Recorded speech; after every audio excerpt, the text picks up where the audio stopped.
Start कर।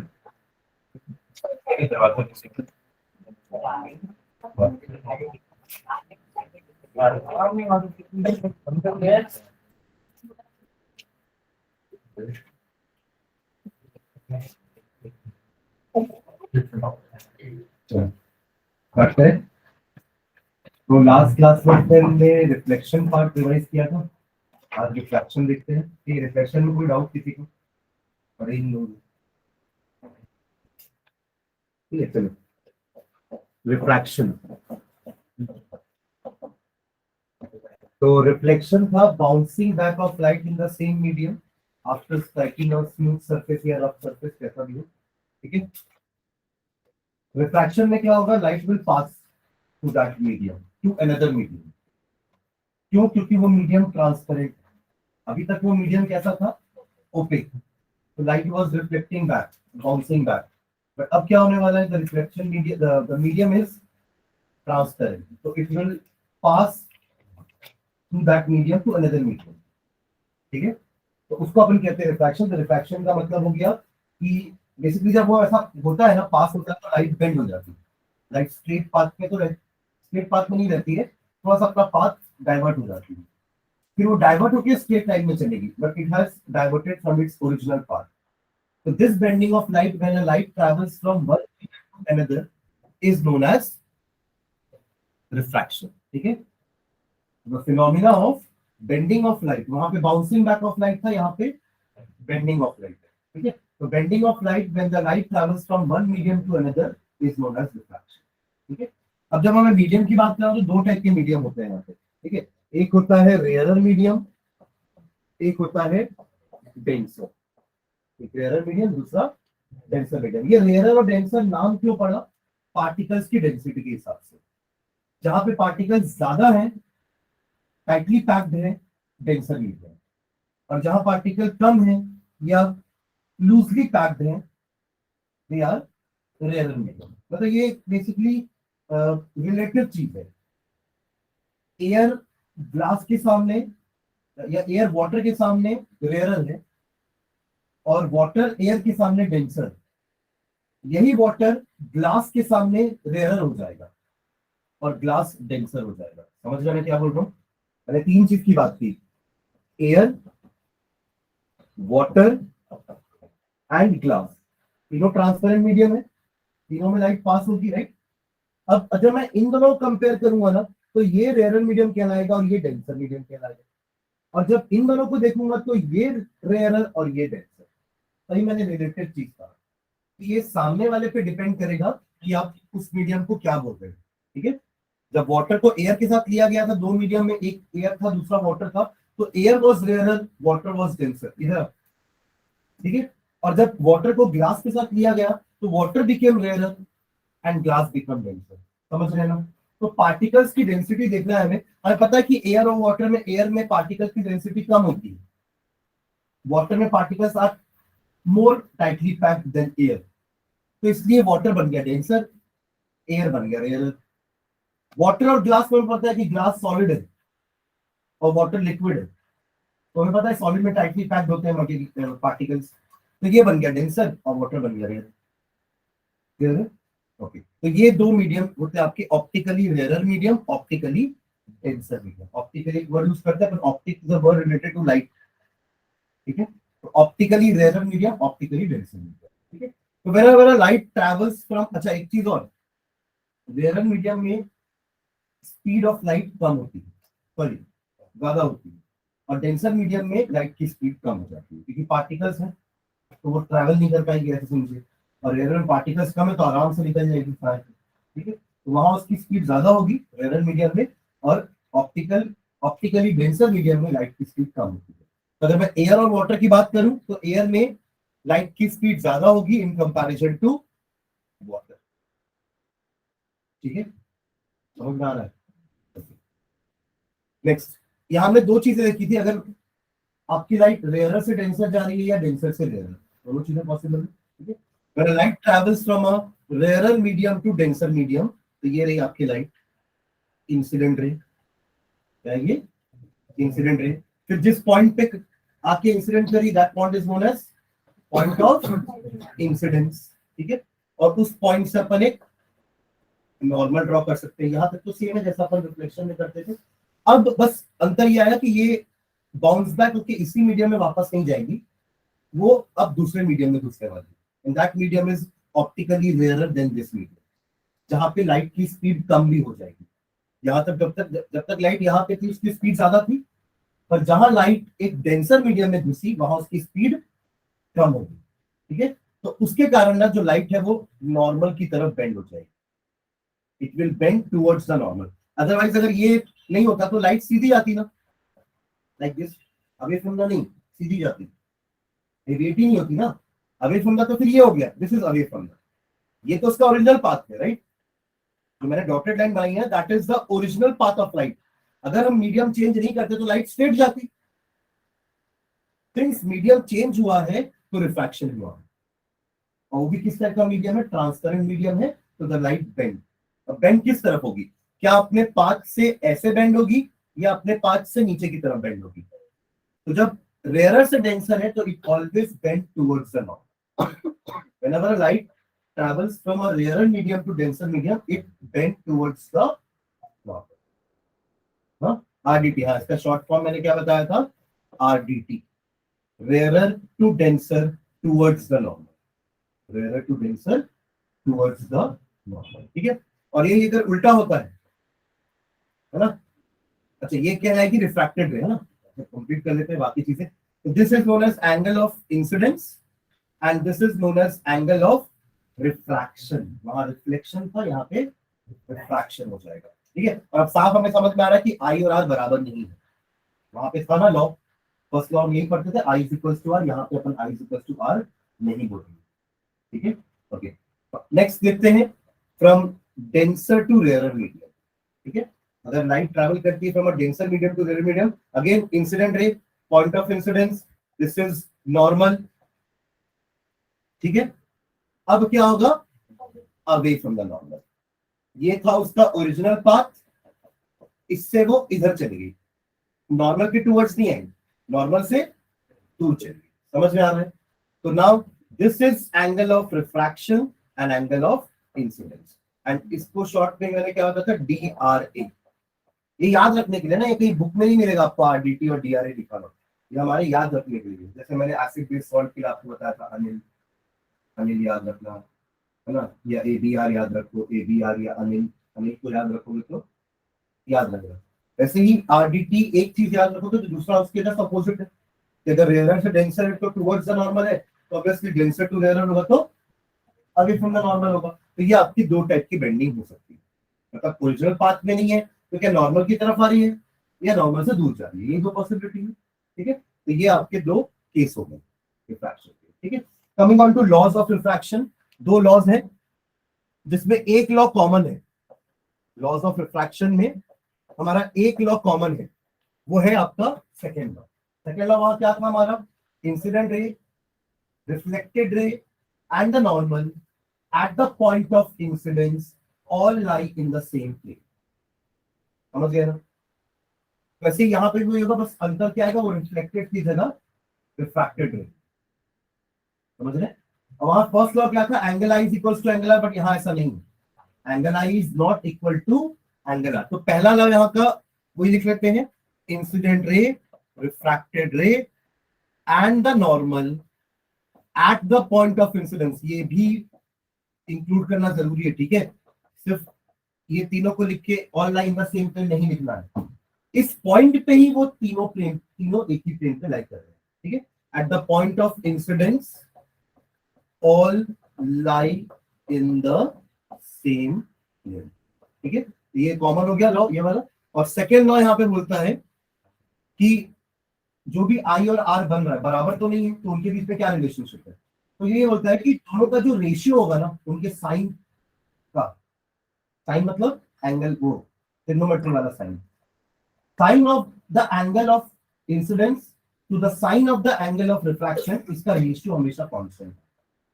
आई और are बराबर तो नहीं है, पर ये जो है ना sine I upon sine R, इसकी वैल्यू हमेशा कांस्टेंट है, और वो कांस्टेंट को हमने नाम दिया था refractive index, that was known as refractive index, जिसको अपन या तो एन से डिनोट करते हैं या फिर कुछ बुक्स में म्यू यूज करता है डिनोट करने के लिए, ठीक है। तो sine I by sine R is always a constant. तो इसको अपन स्टेटमेंट में कैसे लिख सकते हैं, the sine of the angle of incidence, the ratio of, start यहां से करेंगे, the ratio of sine of the angle of incidence to the sine of angle of refraction is a constant. इसका एक नाम भी है, इसको अपन स्नेल्स लॉ बोलते हैं। क्या बोलते हैं? Snell's law. तो अगर क्वेश्चन आता है स्टेट स्नेल्स लॉ, तो वो सिर्फ सेकेंड वाला पार्ट है, फर्स्ट नहीं है। जब लॉज ऑफ रिफ्रैक्शन बोलेगा तो दोनों लिखना है, अगर स्नेल्स लॉ बोलेगा तो सिर्फ सेकेंड वाला लिखना है। और सिर्फ इतना लिख के नहीं छोड़ना है, आप लोग की आदत होगी आप इतना लिख के छोड़ देते हो। स्टेटमेंट लिखना है और फिर ये लिखना है। स्टेटमेंट मतलब वही जो लिखे उसी को स्टेटमेंट में लिखना है। रेशियो ऑफ, डिवाइड कर रहे हैं मतलब रेशियो निकाल रहे हैं, the ratio of sine of angle of incidence to the sine of angle of reflection is always a constant known as refractive index. इतना स्टेटमेंट आएगा और फिर ये चीज आपकी मैथमेटिकल फॉर्मूला होगी, sine I by sine R is equals to mu या N.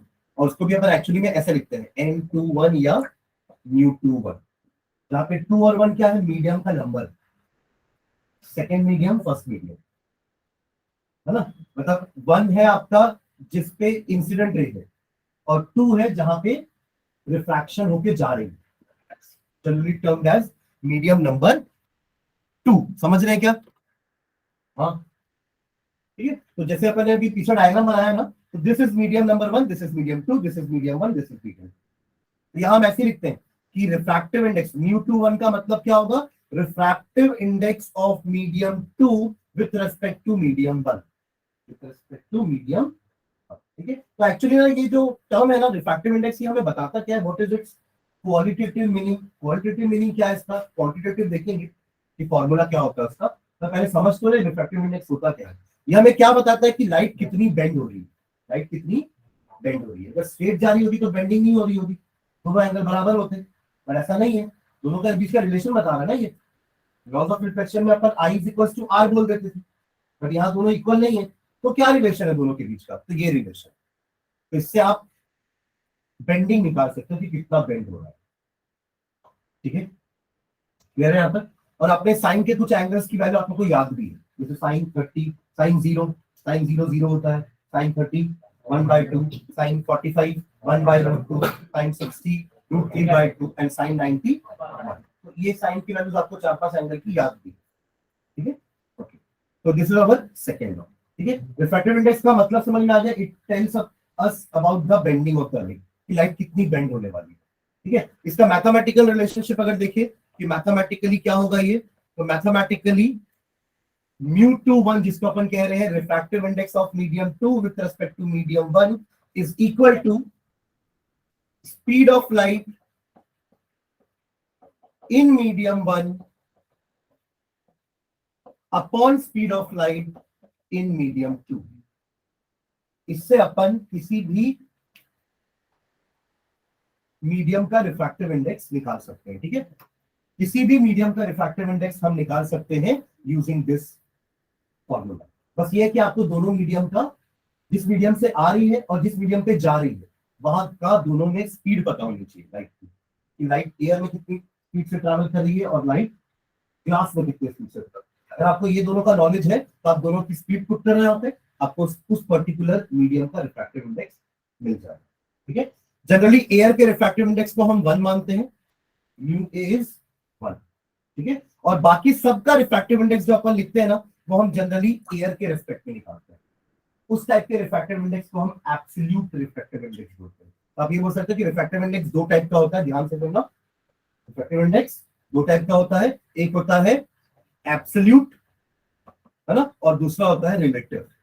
जब एब्सोल्यूट बोल रहा हूं ना, तो अपन बात कर रहे हैं with respect to air, with respect to air. हाँ वैक्यूम, एक ही मतलब, कि दोनों में स्पीड सेम, ठीक है, विद रिस्पेक्ट टू एयर और वैक्यूम, ठीक है। और जब हम रिलेटिव की बात कर रहे हैं तो कोई और मीडियम अदर देन एयर, जैसे फॉर एग्जांपल लाइट वाटर से ग्लास में घुस रही है, पहले वाटर में आई, वाटर से ग्लास में आई, यहाँ तो एयर कहीं नहीं है, वाटर से ग्लास में जा रही है, राइट। मतलब medium 1 is water, medium 2 is glass. तो अगर मुझे ग्लास का रिफ्रैक्टिव इंडेक्स निकालना है तो mu G W, what is this mean? Refractive index of glass with respect to water. क्योंकि वो आ रही है वाटर से, जा रही है ग्लास पे। और अगर वो एयर से ग्लास पे आती है तो मैं क्या बोलता हूँ, म्यू जी ए, या सिंपली म्यू जी भी लिखेंगे तो बाय डिफॉल्ट हम समझ जाएंगे कि वो एयर के रेस्पेक्ट में बात कर रहा है। समझ रहे हैं?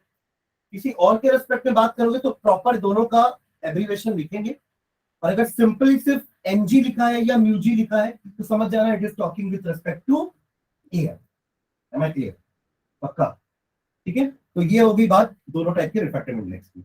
ये विद रिस्पेक्ट टू एयर होता है, तो जब विद रिस्पेक्ट टू एयर है तो हर बार ऊपर न्यूमरेटर में क्या आएगा, 3 into 10⁸ metre per second, 3 into 10⁸ metre per second, which is the speed of light in air. समझ रहे हैं? तो अगर मुझे फॉर एग्जांपल ग्लास का रिफ्रैक्टिव इंडेक्स निकालना है, ग्लास का, है ना, तो हम ग्लास की जो speed of light in glass, उसको नीचे डिनोमिनेटर में रखेंगे और ऊपर रखेंगे न्यूमरेटर में स्पीड ऑफ लाइट इन। निकालते हैं उसकी वैल्यू। स्पीड क्या क्या होती है, speed of light in air तो समझ में आ गया, 3 इंटू 10⁸ मीटर पर सेकेंड। फिर अगर मैं बात करूं वाटर की, और फिर मैं बात करेंगे ग्लास की, तो ये डिक्रीज होती जाएगी। एयर में सबसे ज्यादा है, वाटर थोड़ा और रेयर टाइप का मीडियम है, राइट, तो उसमें हम क्या करेंगे, स्पीड और आपकी क्या होगी, कम हो जाएगी। कितना होती है, 2.5 इंटू 10⁸ मीटर पर सेकेंड। और जब मैं ग्लास की बात करूंगा तो ये कम होगी, कितनी होती है, 2.25 इंटू 10⁸ मीटर पर सेकेंड। कम से कम ये तीन वैल्यू हम याद रखेंगे, एयर की, वाटर की, ग्लास की। जैसे जैसे आपका मीडियम डेंस होता जा रहा है ना, स्पीड कम होती जा रही है लाइट की। समझ रहे? एयर, लिक्विड, सॉलिड, डिक्रीज हो रही है स्पीड। है ना क्लियर? साउंड का जस्ट अपोजिट होता है ना, साउंड की स्पीड मैक्सिमम सॉलिड मीडियम में होती है, क्योंकि साउंड को मीडियम चाहिए होता है ट्रैवल करने के लिए, but light do not needs a medium to travel. है ना, लाइट को मीडियम की जरूरत नहीं होती ट्रैवल करने के लिए। ठीक है, that is the reason why कि इसकी जो स्पीड है वो एयर में सबसे ज्यादा है, क्योंकि हमको पता है कि एयर में तो पार्टिकल्स बहुत रेयर है, तभी वहां पे स्पीड ज्यादा है। मतलब उसकी स्पीड मीडियम पे डिपेंड ही नहीं कर रही, मतलब मीडियम की डेंसिटी पे डिपेंड होता है। ठीक है, आगे बढ़े। तो ये तीन वैल्यू समझ में आ रही है। अगर मुझे निकालना है refractive index of glass with respect to air, समझ में आ रहा है ना, कम जो लिख रहे हैं म्यू जी ए मतलब refractive index of glass with respect to air, तो अपन क्या लेंगे ऊपर, VA upon VG, velocity of light in air upon velocity of light in glass. हमेशा जिसके रेस्पेक्ट में निकाल रहे हैं ना, उसका स्पीड ऊपर रहे, क्लियर, और जिसका निकाल रहे हैं रिफ्रैक्टिव इंडेक्स उसकी स्पीड नीचे रहे। तो क्या हो जाएगा इसका answer, 3 into 10⁸ metre per second divided by 2.25 into 10⁸ metre per second. 10⁸ cancel, 3 upon 2.25, ये आएगा आपका अप्रोक्सीमेटली 1.31 की 33। ठीक है, आएगा ये 1.33। समझ रहे हैं? ऐसे ही आप चाहो तो म्यू डब्ल्यू निकाल सकते हो, या आप इसको बोल लो म्यू डब्ल्यू ए, एक ही मतलब है। मैं बोला कि अगर कुछ नहीं लिखा मतलब एयर के रेस्पेक्ट, तो क्या स्पीड हो जाएगा आपका, म्यू क्या आ जाएगा, 3 into 10⁸ metre per second divided bye 2 into 2.5 into 10⁸। एक बार स्पीड चेक कर लेना, ठीक है, क्योंकि मेरे को थोड़ा डाउट हो रहा है कि शायद 2 होती है, एक बार चेक करना, ठीक है, 2 है ना, क्योंकि 1.5 आता है ना। ठीक है, ठीक, इसको सुधार देते हैं अपन। ठीक है, ये जो है ना ग्लास की स्पीड, इसमें 2 होगा, तो ये 2 होगा तो यहाँ 2 आ जाएगा, और यहाँ 2 आएगा, तो ये आंसर 1.5 होता है। ठीक है, क्लियर है? ओके, यहाँ पे करेंगे तो 10⁸ कैंसिल, ये आ जाएगा आपका 3 अपॉन 2.5, ये है क्या 1.33। हाँ हाँ, ठीक है, 1.33। क्लियर? तो ये हो गया refractive index of glass with respect to air, refractive index of water with respect to air. समझ गए क्या? अब अगर आपको किसी और के रेस्पेक्ट में निकालना है विदाउट, मतलब एयर के बजाय, for example mu W G, refractive index of water with respect to glass, तो भी निकाल सकते हैं।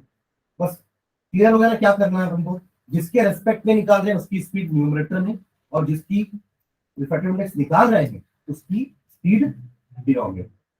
क्लियर है? और ये एक दूसरे के ऑपोजिट होता है ना, म्यू ए जी, या फिर एक काम ऐसा करते हैं 1 2 वाला लेते हैं, म्यू 1 2 बराबर म्यू 2 1 रेसिप्रोकल, ऐसा होता है, mu 1 2 is equals to 1 upon mu 2 1।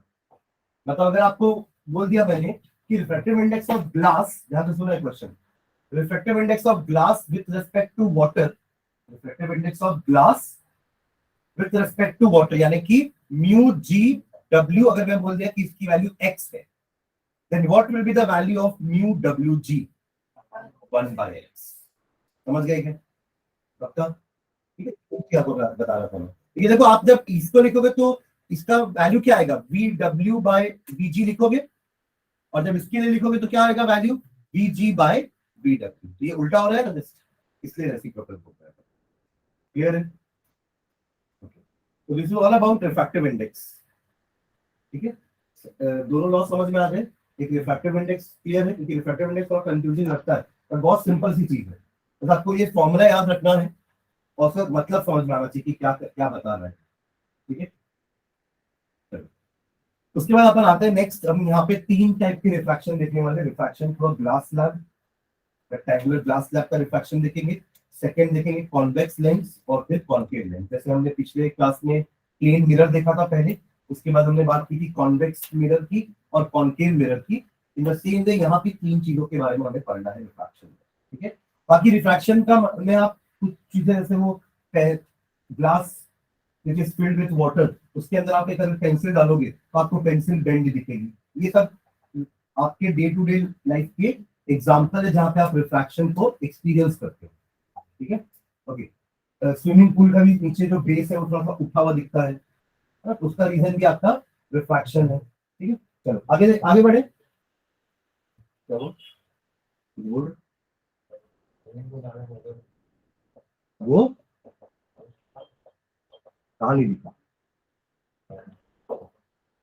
Okay चलो, पहला refraction through rectangular glass slab. ठीक है, कुछ ऐसा, this is our rectangular glass slab. ठीक है, जहां पे 2 सरफेस है एक्चुअली। अगर लाइट यहां से एंटर कर रही है पहले, तो the light is entering from air to glass. ठीक है, मतलब रेयर टू डेंसर। ये हो गई आपका नॉर्मल, तो ये क्या होगा, टूवर्ड्स की अवे, टूवर्ड्स द नॉर्मल। ठीक है, ये हो गया फर्स्ट रिफ्रैक्शन। अब दूसरा रिफ्लेक्शन कहां से कहां होने वाला है, ग्लास से एयर, यानी कि denser to rare, away from the normal. समझ गए? तो ये इसका डायग्राम हुआ, इंसिडेंट रे, रिफ्रैक्टेड रे, इमर्जेंट रे। क्या बोलते हैं उसको, तो ये वो इमर्ज हो रही है ना, ये इंसिडेंट हुई, अंदर एंटर करी, और ये बाहर निकल रही, तो इमर्जेंट, इमर्ज होकर बाहर आ रही है। ठीक है, इमर्जेंट रे। क्लियर है? ओके, अब कुछ एंगल्स का भी नाम देते हैं। ये हो गया अगर आपका angle I, incident, angle of incidence. ठीक है, ये इसको नाम देते हैं एंगल ऑफ रिफ्रैक्शन। ठीक है, ये R1 है, इसको अपन नाम देते हैं R2, और इसको नाम देता हूं मैं E, angle of emergence. Clear है? ठीक है, तो डायग्राम इतना ही बनाना है हमको रेक्टेंगुलर ग्लास स्लैब में। अब यहाँ पे 2 चीजें हमें प्रूव करनी होती है, बट एक चीज प्रूव करनी होती है, वो ये कि ये जो इंसिडेंट रे है ना, ये आपकी इमर्जेंट रे के पैरेलल है। अपन को ये प्रूव करना है। आप इंसिडेंट रे को पीछे आगे प्रोड्यूस करो, दिखने में तो पैरेलल दिख रही है, बट देख के हम थोड़ा बता पाएंगे ना, आपको प्रूव भी करना है इस चीज को। समझ रहे हैं क्या प्रूव करना है? यू वांट टू प्रूव कि इंसिडेंट रे जो है it is parallel to emergent ray. इसे हम कहते हैं, एक तरह का डिस्प्लेसमेंट हुआ है ना, लाइट इधर से इधर खिसक गई ना, वरना वो सीधी जाती, बट इस स्लैब के कारण, इस स्लैब के कारण लाइट खिसक गई, तो उसको क्या बोलते हैं अपन, खिसकने का मतलब होता है डिस्प्लेसमेंट, है ना। और क्योंकि वो साइडवाइज डिस्प्लेसमेंट हो रहा है, तो इसका नाम होता है लैटरल डिस्प्लेसमेंट। लैटरल डिस्प्लेसमेंट, जो कि 2-3 फैक्टर पे डिपेंड करता है। एक तो थिकनेस, क्या आपका रेक्टेंगुलर ग्लास स्लैब का थिकनेस क्या है ना। इंसिडेंट रे जो एंगल बना रहा है, एंगल ऑफ इंसिडेंस, वो क्या है।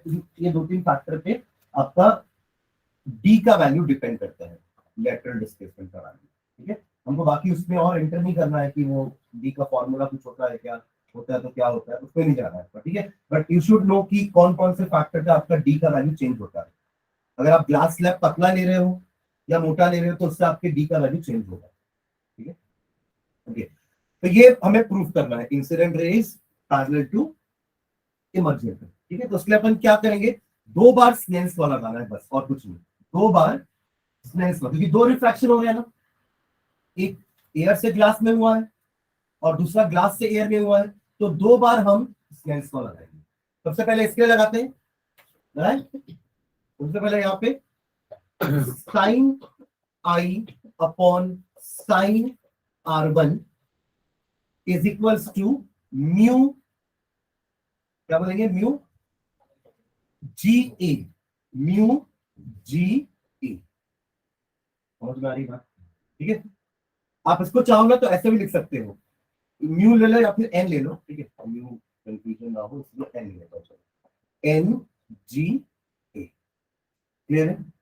ठीक है, आप इसको चाहो तो N G upon N A भी लिख सकते हो, एक ही मतलब होता है, एन जी अपॉन एन।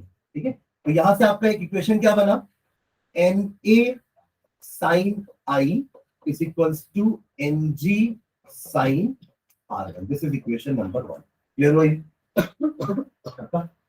अब सेकेंड वाले में लगाते हैं, यहां भी रिफ्रैक्शन हो रहा है, ठीक है, तो साइन R2, इंसिडेंट एंगल कौन सा है, R2, और refracted refraction angle E, sine R2 upon sine E is equals to N, अब क्या होगा, AG, N A G, जिसको अपन लिखेंगे NA अपॉन NG, होगा ऐसा कुछ।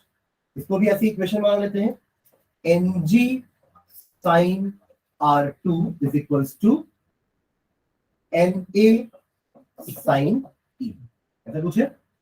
अब ध्यान देना, ये इसका नॉर्मल और इसका नॉर्मल, दोनों के नॉर्मल आपस में पैरेलल है, और ये जो लाइट आ रही है लाइक दिस, ऐसा, ये एक तरह का ट्रांसवर्स है, वो पैरेलल लाइन को इंटरसेक्ट करता है ना, ट्रांसवर्स। तो क्या ये एंगल और ये एंगल बराबर हो सकते हैं, ऑल्टरनेट इंटीरियर एंगल्स। समझ में आ रहा है? ये तो यही करना, इसी को वापस बनाया नीचे,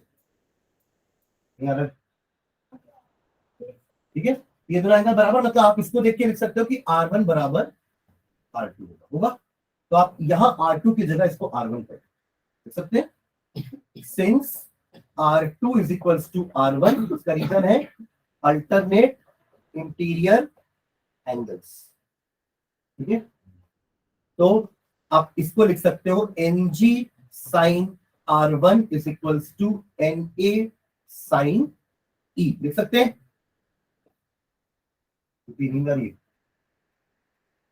अच्छा ठीक है, ये हो जाएगा इक्वेशन नंबर 2। अब अगर आप 1 और 2 को कंपेयर करोगे ना, यहां भी NG साइन R1 है, यहां भी NG साइन R1 है। ऐसा होता है, देखो, अगर A B के बराबर है और B C के बराबर है, तो आप A को भी C के बराबर लिख सकते हो। हाँ, जब A B के बराबर है और B C के बराबर है, तो A और C के बराबर होगा। यहां भी वही हो रहा है, देखो, ये इसके बराबर है और ये इसके बराबर भी, तो ये दोनों भी बराबर होंगे। इक्वेशन नंबर 2 को देख के अपन बोल सकते हैं ऐसा, तो क्या लिखेंगे अपन लास्ट में, NA sine I is equals to NA sine E, NA cancel, क्या बचा, साइन I बराबर साइन E, मतलब एंगल I और एंगल E बराबर है, तो अब ये उल्टा चलेगा। अभी अपन ने क्या बोला कि अगर 2 लाइन पैरेलल होती तो उसका अल्टरनेट इंटीरियर एंगल्स बराबर होता है, उसको कन्वर्स भी तो बोल सकते हो ना, कि अगर अल्टरनेट इंटीरियर एंगल्स बराबर है, इसका मतलब वो 2 लाइन आपस में पैरेलल है, और वो 2 लाइन कौन सी है, इंसिडेंट रे और इमर्जेंट। तो यहां तक बस प्रूफ करना है कि एंगल I बराबर एंगल E है, therefore incident ray is parallel to emergent. That's, समझ गए क्या? मतलब 2 बार स्नेल्स लॉ लगाए और एक बार ये पैरेलल लॉ का, पैरेलल लाइंस का रूल यूज किया, अल्टरनेट इंटीरियर लाइन। ये सब अपन करेंगे ना, कॉपी में है सब, आप लोग दूसरी बार मेहनत करवा दो, मैं नहीं करवाऊंगा, ठीक है, चलेगा आगे। चलो नेक्स्ट आगे बढ़ते हैं, स्फेरिकल सरफेस में आते हैं, जिसको अपन यहाँ पे स्फेरिकल लेंस बोलेंगे, ठीक है। वहां पे स्फेरिकल मिरर था, रिफ्लेक्शन में क्या था, स्फेरिकल मिरर, यहाँ क्या होगा, स्फेरिकल लेंस। तो 2 टाइप के लेंस पढ़ेंगे, और लेंस बेसिकली 2 स्फीयर मिला के बनेंगे।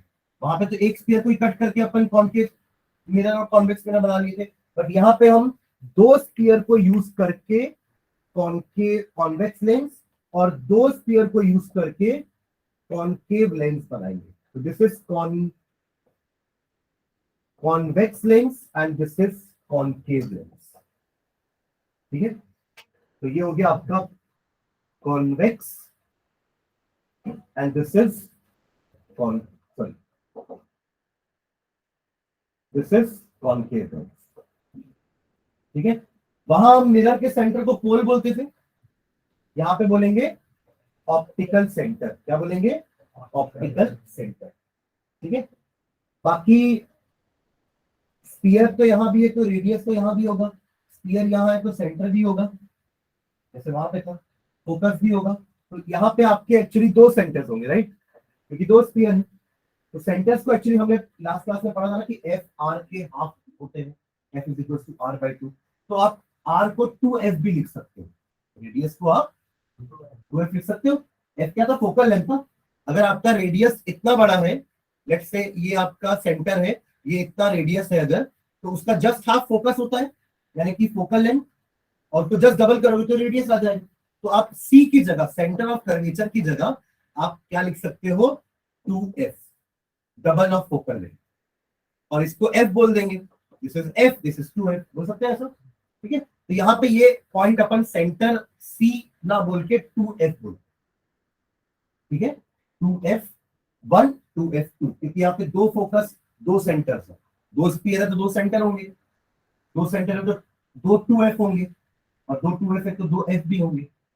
ठीक है, ओके। तो ये आपका कॉन्वेक्स कॉनकेव, ये जो लाइन जा रही है इसको अपन क्या बोलेंगे? Line passing through optical centre is principal axis, जैसे वहां पे थी। ठीक है, okay.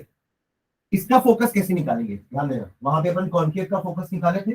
Concave mirror was converging mirror, concave कैसा था? Converging mirror, and convex mirror was diverging, right.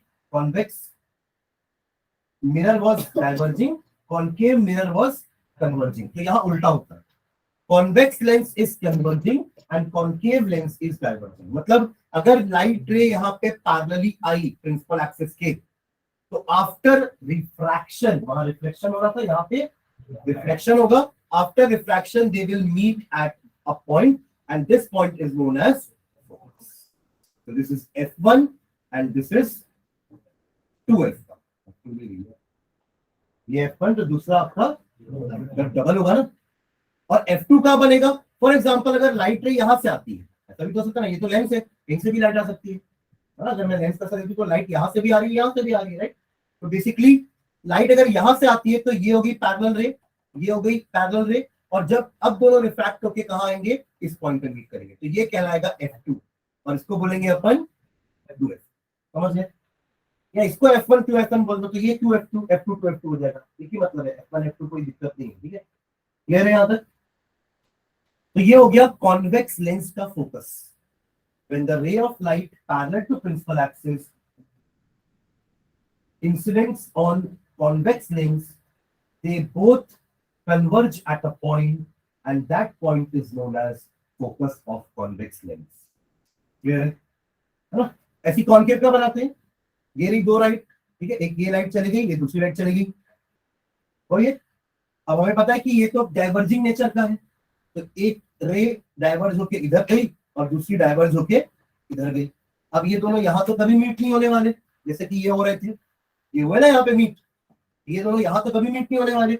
But आप जब उनको पीछे लेके आओगे तो आपको ऐसा लगेगा कि they are appearing to come from this point, और ये होता है आपके कॉनकेव का फोकस। क्या होता है? कॉनकेव का फोकस। अब ये फोकस है तो उसका डबल आपका 2f हो जाएगा। अगर यही काम इधर से हुआ तो फोकस यहां और 2f यहां हो जाएगा। समझ गए? तो यहाँ पे ये सारे पॉइंट्स अपन यूज करेंगे, जैसे वहां पे अपन यूज करते थे ना, at infinity, beyond C, at C, C and F के बीच में, एफ और पी के बीच में। अब यहाँ क्या क्या पॉइंट यूज करेंगे? एट इंफिनिटी, पास लाएंगे, beyond 2f, at 2f, between f and 2f, between f and o। ये हमारे 6 केस होंगे। समझ लें? वहां o की, वहां p था, यहाँ पे o है, यहाँ तो समझ में आ रहा है। वहां c था, यहाँ 2f, वहां रिफ्लेक्शन हो रहा था, यहाँ रिफ्रैक्शन हो रहा है। वहां जो कन्वर्जिंग था यहाँ डाइवर्जिंग है, जहां वहां जो डाइवर्जिंग था यहाँ कन्वर्जिंग है, समझ रहे? वहां जिसके 6 केस पड़े थे इसके यहाँ 2 केस पड़ेंगे, वहां जिसके 2 केस पड़े थे यहाँ पे 6 केस पड़ेंगे। वहां कॉनकेव के 6 केस पड़े थे ना, और कॉन्वेक्स मिरर के 2 केस। यहाँ पे कॉनकेव लेंस के 2 केस पड़ेंगे और कॉन्वेक्स लेंस के 6 केस पड़ेंगे। क्लियर? इसके भी रूल्स देखते हैं, वहां रूल देखे थे याद है? जैसे इसके भी रूल्स देखते हैं कि अपन रे डायग्राम कैसे बनाएंगे। तो ये रहा आपका कॉन्वेक्स लेंस। अगर आपको रे डायग्राम बनाना है तो एक रे हमेशा ये वाली यूज करना कि ऑब्जेक्ट से एक रे पैरेलल आ रही है प्रिंसिपल एक्सिस के, तो वो रिफ्रैक्ट होके फोकस से पास होती हुई जाएगी। This is the first rule. Second rule इसका कन्वर्स हो जाएगा। क्या है कन्वर्स रूल? कि अगर फोकस से, यहां भी तो एक फोकस है ना, अगर फोकस से पास होती हुई आ रही है तो रिफ्रैक्शन होने के बाद पैरेलल हो जाएगी। क्लियर है ये रूल? पक्का? उसके बाद यही रूल अगर कॉनकेव के लिए बनाओगे, देखो क्या होगा कॉनकेव में। ये कॉनकेव है, पैरेलल राइट रे रिफ्रैक्ट होके ऐसे जाएगी कि आपको ऐसा लगेगा कि वो फोकस से आ रही है। क्लियर है? और यही कन्वर्स वाला केस अगर मैं कॉनकेव के लिए बनाऊं तो ये आपका फोकस है, मान लो लाइट ऐसे आ रही है कि लग रहा है कि वो फोकस पे जाने वाली है, तो रिफ्रैक्ट होके पैरेलल हो जाए। समझ में आ रहा है क्या?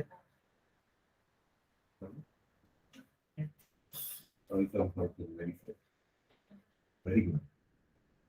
ठीक है, तो presence of mind is very big. Reflection थोड़ी ना होगा, रिफ्रैक्शन होगा ना। ठीक है, यहां भी गड़बड़ आ रहा है क्या? ये लाइट रे कहां से आ रही है?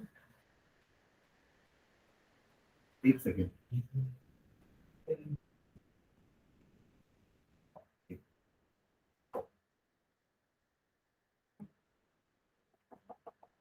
ठीक है, यहाँ क्यों नहीं ध्यान दिया? थोड़ा सा यहाँ पे। ठीक है, क्लियर है? ये फर्स्ट रूल हुआ, सेकंड रूल हुआ दोनों के लिए। अब जैसे अपन वहां पे कर्वेचर वाला रूल पढ़े थे ना, यहाँ पे वही रूल ऑप्टिकल सेंटर के साथ होगा। अगर आपका लाइट रे, इसी यही नीचे डालता हूं कॉन्वेक्स के लिए, अगर लाइट रे ऑप्टिकल सेंटर से पास होते हुए जा रहा है लाइक दिस, है ना, तो इट विल गो अनडेविएटेड, सीधा चला जाएगा without any what refraction. Refraction नहीं होगा, सीधा चला जाएगा। तो ये सबसे बेस्ट रूल है ना। आपको कुछ करना ही नहीं है, बस सीधा एक लाइन ड्रॉ करना है। स्केल पकड़ो, ऑब्जेक्ट से स्केल पकड़ो, ऑप्टिकल सेंटर में रखो और सीधा लंबा लाइन खींच दो बस। फिर बस देख लो कहाँ मीट हो रहा है वो दूसरी रिफ्रैक्टेड रे से, दूसरी रिफ्रैक्टेड रे से कहाँ मीट हो रहा है, आपको इमेज का इमेज मिल जाएगी। ठीक है, यही सेम चीज यहाँ पे भी होगी। ठीक है, सेम रूल यहाँ पे भी होगा। अगर कोई लाइट रे ऑप्टिकल सेंटर से पास हो गया तो इट विल गो अनडेविएटेड। वहां पे क्या था, अगर कोई लाइट रे सेंटर ऑफ कर्वेचर से होते हुए जा रही है तो it will retrace its path, it will retrace its path. यहाँ पे it will go undeviated. Clear है? तो ये 3 रूल यूज करके अपन दोनों के केसेस बनाते हैं। सबसे पहले स्टार्ट करते हैं कॉन्वेक्स से। कॉन्वेक्स के 6 केस पढ़ने हैं अपन को। सबसे पहला case, at infinity. At infinity, तो जैसा वहां पे था ना, object at infinity image was at, वो यहीं पे class, object at infinity image at focus, object at focus image at infinity. ये दो याद है। फिर एक और क्या था वहां पे, ऑब्जेक्ट बियॉन्ड 2f, ये सॉरी पहले वहां का लिखा है बियॉन्ड c, तो image between c and f। तो यहां भी वैसे होगा, beyond 2f image between f and 2f, but उस साइड में, बट ऑपोजिट साइड में। समझ रहे? मतलब जिस साइड ऑब्जेक्ट है वहां नहीं बनेगी, तो यहाँ पे रिफ्लेक्शन नहीं हो रहा है। वहां पे तो जहां ऑब्जेक्ट था वहीं पे इमेज बन रही थी, और यहाँ पे रियल इमेज बनेगी बट ऑपोजिट साइड। ठीक है, चलो स्टार्ट करते हैं। एट इंफिनिटी, पहला ऑब्जेक्ट नहीं दिखाना है इंफिनिटी पे, लाइट रेस को लेके आना, ठीक है, और फोकस पे मीट करवा देना। This is the image. तो इमेज कहां बन रही है?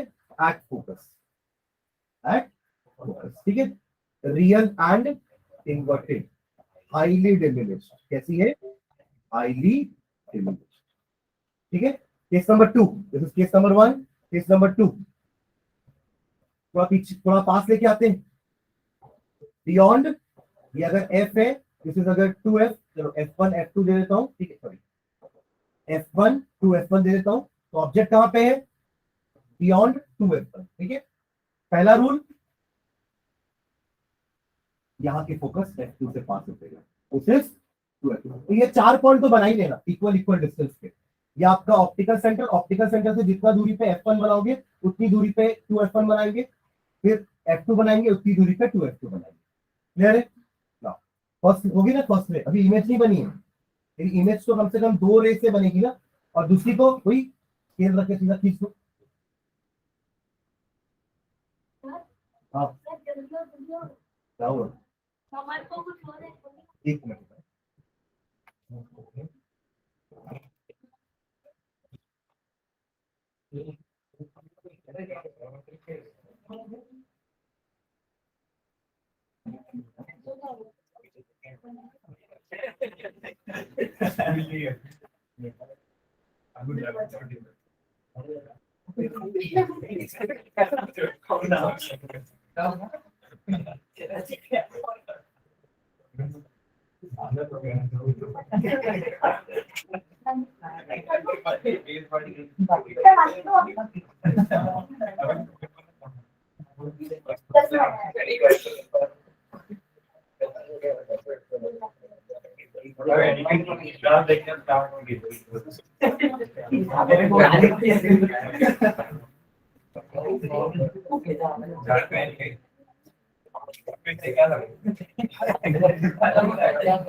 और स्क्रीनशॉट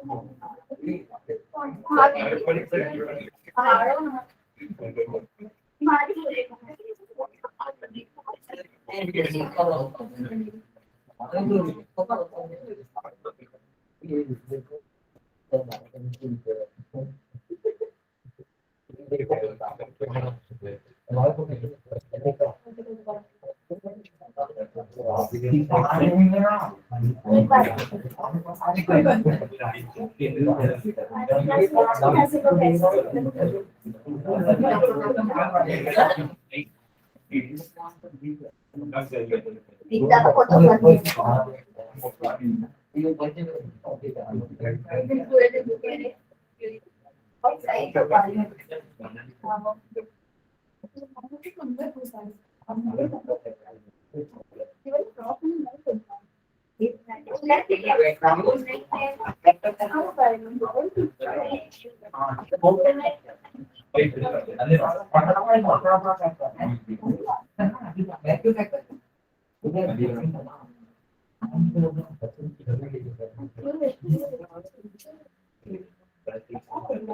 मेरे पास है ना वो वाइन कलर वाला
घूमते रहते हैं हमारे और नहीं घूमना बोर्ड से बाहर घूमना है तो ऐसे में पहले बर्थडे तो तू था डेट में यार अपने बर्थडे के वेरी ट्रीट तो वेरी फर्स्ट डाली भी ये बात नहीं डाली ये डाली तो अच्छी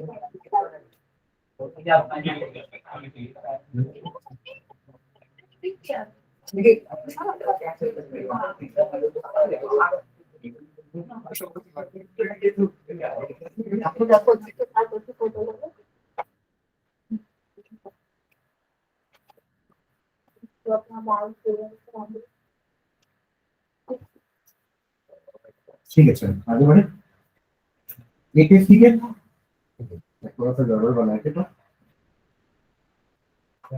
बियॉन्ड चला गया ना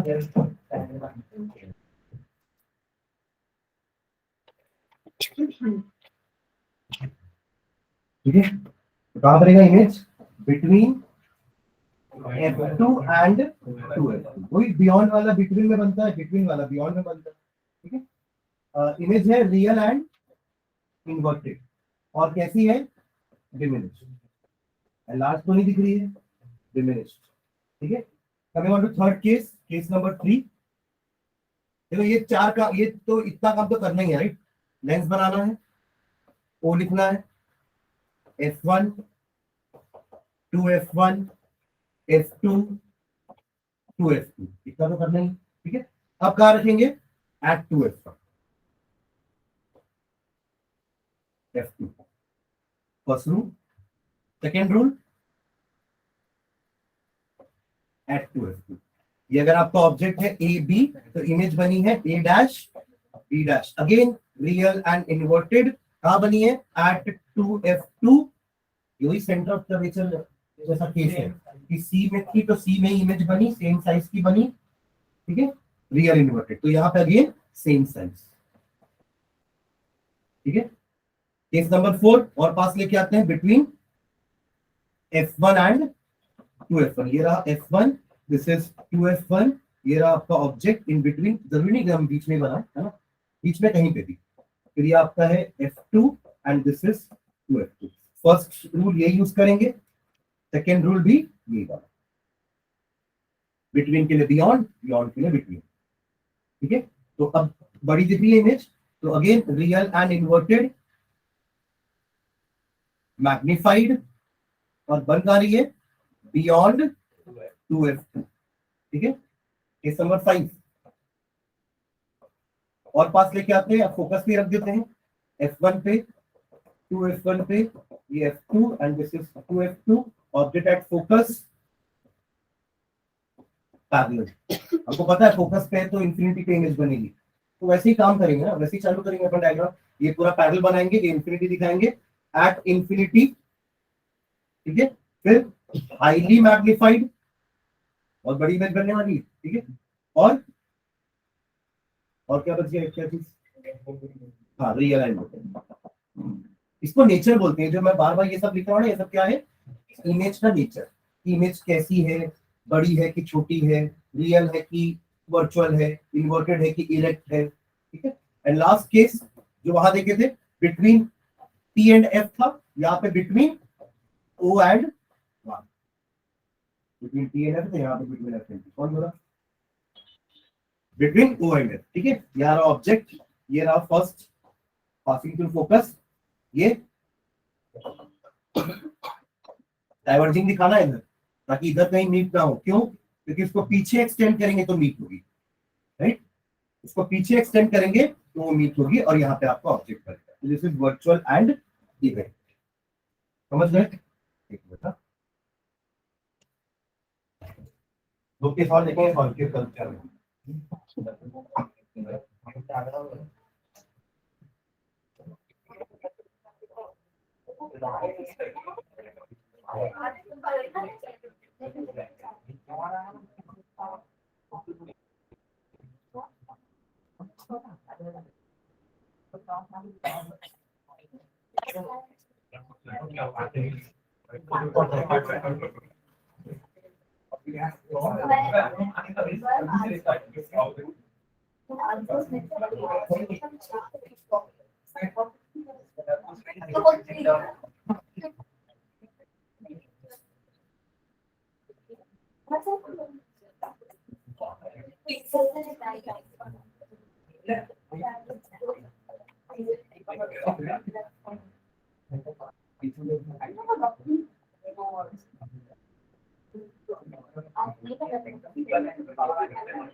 ठीक है, चलो दो केस कॉनकेव के देखते हैं, फिर एंड करते हैं, क्योंकि साइन कन्वेंशन इसका सेम है, लेंस फॉर्मूला थोड़ा सा अलग होगा, वो भी बात कर लेंगे। ठीक है, चलो कॉनकेव के दो केस, यहाँ पे आप देखिए ना 5 केस रियल इन्वर्टेड थे, जैसे कॉन्वेक्स कॉनकेव मिरर के थे, और एक केस वर्चुअल इरेक्ट वाला, ये वाला। ठीक है?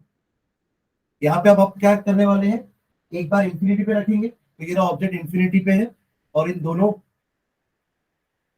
रिफ्रैक्ट तो कैसे चले जाएंगे, और इमेज बनेगी फोकस पे, object at infinity, image at focus.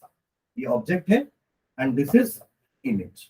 ठीक है, अगेन डिमिनिश्ड इमेज होगी, इनफैक्ट हाईली डिमिनिश्ड इमेज होगी।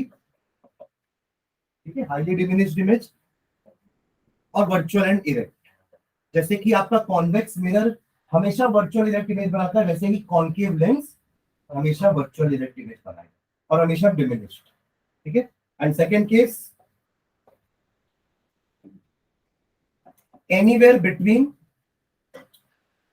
ऑप्टिकल सेंटर एंड इंफिनिटी, वहां पोल और इंफिनिटी बोलते थे। ठीक है, यहाँ पे ऑप्टिकल सेंटर इंफिनिटी। ये रहा आपका ऑब्जेक्ट, ये रहा first ray, first rule use करेंगे, डाइवर्ज होके ऐसे जाएगा कि it will be looking like कि वो फोकस से आ रहा है। ठीक है, F1 राइट। फिर दूसरा वही बना देते हैं, दूसरा वाला ऑप्टिकल सेंटर से पास होता हुआ कहां बन रही इमेज। ठीक है, बिटवीन O एंड F। ठीक है, between O and F, diminish, virtual and erect. ठीक है, तो ये दो केस आते हैं कॉन्केव के। ठीक है, coming on to formula, sign convention same होगा, हमेशा u को हम नेगेटिव लेंगे, क्योंकि हमेशा आप डिस्टेंस ऐसे ही नापोगे और ऑब्जेक्ट हमेशा यही रहेगा जिससे लाइट अपोजिट डायरेक्शन में आ रही होगी, you will be always negative. ठीक है, v के लिए क्या होगा, अब जैसे अपन ने ये सारे केसेस देखे, इसके लिए देखो v पॉजिटिव, क्योंकि हर बार इमेज इधर बन रही है ना, आप मेजरमेंट ऐसे करोगे लाइट ऐसे आ रही है, मेजरमेंट जिस डायरेक्शन पे हो रहा है लाइट भी उसी डायरेक्शन पे है, तो पॉजिटिव। यहाँ भी v पॉजिटिव, यहाँ भी v पॉजिटिव, यहाँ भी v पॉजिटिव, यहाँ पे v नेगेटिव होगा, क्योंकि आप देखो ऑब्जेक्ट डिस्टेंस के यहाँ पे u और ये हुआ v, तो आपने उसी डायरेक्शन पे है ना जैसे u नाप रहे हो, मतलब direction opposite to the direction of light.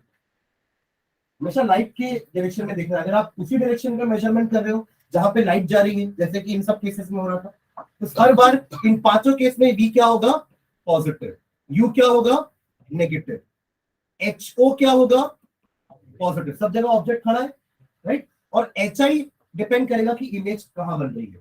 अब सब इन्वर्टेड इमेजेस हैं, तो सब में HI क्या होगा, negative, accept in the last case, यहाँ पे HI ऊपर ही बन रहा है तो HI पॉजिटिव होगा। ठीक है, तो साइन कन्वेंशन सेम वैसा ही है जैसे अपन ने वहां देखा था, मतलब यहाँ ध्यान रखना, फोकस हमेशा, फोकल लेंथ हमेशा पॉजिटिव होती है कॉन्वेक्स की, वो लेंस हो या मिरर, उससे फर्क नहीं पड़ता है ना, और कॉनकेव की फोकल लेंथ हमेशा नेगेटिव। ये एक इंपॉर्टेंट पॉइंट है, क्योंकि मैं जब पिछले बार टेस्ट किया था तो हर बार आप लोग फोकल लेंथ का जो साइन है वो गलत लेते हैं। तो लेंस, सॉरी, कॉनकेव लेंस हो या मिरर, फोकल लेंथ हमेशा नेगेटिव, और कॉन्वेक्स लेंस हो या मिरर, फोकल लेंथ हमेशा पॉजिटिव। ठीक है, coming on to lens formula, वहां पर ने मिरर फॉर्मूला देखा था 1/f = 1/u + 1/v। Coming on to lens formula, 1/f = 1/v - 1/v।